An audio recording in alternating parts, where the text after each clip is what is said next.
7-year reform agenda ng Office of the Ombudsman ay magiging focus sa pagpapatuloy ng 2026 Strategic Planning Conference ng kanilang tanggapan. At iba pang mga update mga kabombo, lalo na yung tungkol sa pag-handle ng mga whistleblower at yung protection para sa kanila ay kabilang din sa mga paksa. May balita si Bombo Grant Hilario. Bombo Dennis, nagpapatuloy ngayong araw ang ikasampu ng Pebrero ng kasalukuyang taon ang inilunsad na 2026 Strategic Planning Conference ng Office of the Ombudsman. Ito ay isinasagawa dito sa lungsod ng Baguio, dinaluhan partikular ng mga kawani ng naturang ahensya katuwang ang ilang mga opisyala. Sa pagpupulong, planong mabigyang halaga ang pagkakaroon ng tiyak na direksyon ng Tanod Bayan sa susunod na 7 taon. Mahalagaan nila ang itong 7-year reform agenda ng Office of the Ombudsman sa pagbibigay definisyon ng mga estratehiya nitong gagawin sa pagtupad ng responsibilidad. Layon rin na maisaayos o maihanay ang mandato ng ahensya na kasad sa konstitusyon ng bansa kasabay ng kinakarap na problema o issue sa pamahalaan.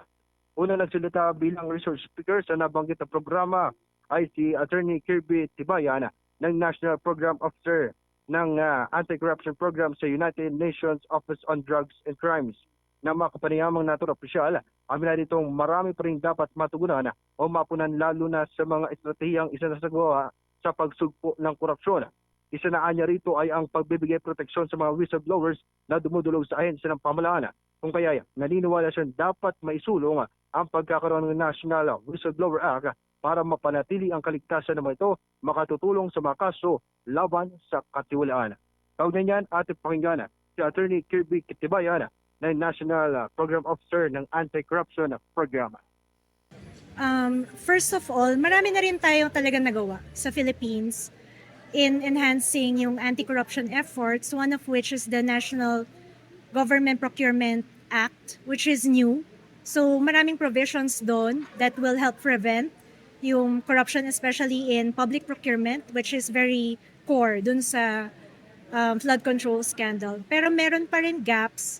First of all, wala tayong Whistleblower Protection Act na national.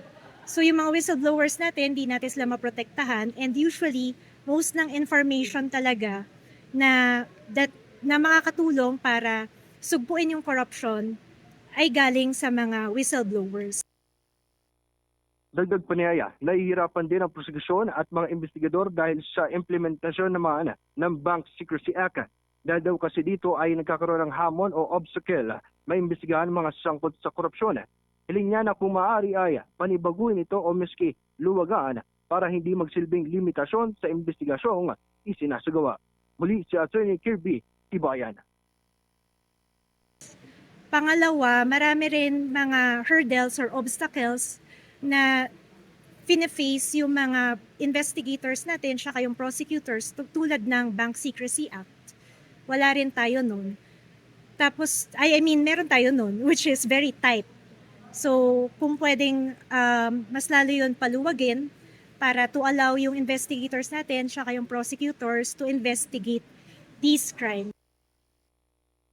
Kasunod ni Attorney Kirby Tibayan, nagsalita rin si Justice Marvic M. Leonena, Senior Associate Justice ng Supreme Court. Ibinahagi naman niya ang ilang mga estratehiya o pagbabagong inilunsad ng katas-kasang hukuman tulad ng paggamit at pagbibigay importansya sa teknolohiya. At yan ang update mula dito sa lungsod ng Baguio. Ito si Bombo Grant Hilario and this is Bombo Radio Philippines, the #1, the most trusted source of news and information. Boss Radio, Bombo! For the most trusted source of news and information, visit our website at www.bomboradio.com. Follow us on Bombo Radio mobile app, Facebook, YouTube, TikTok, and X, formerly Twitter. Like, share, and stay connected. Anytime, anywhere.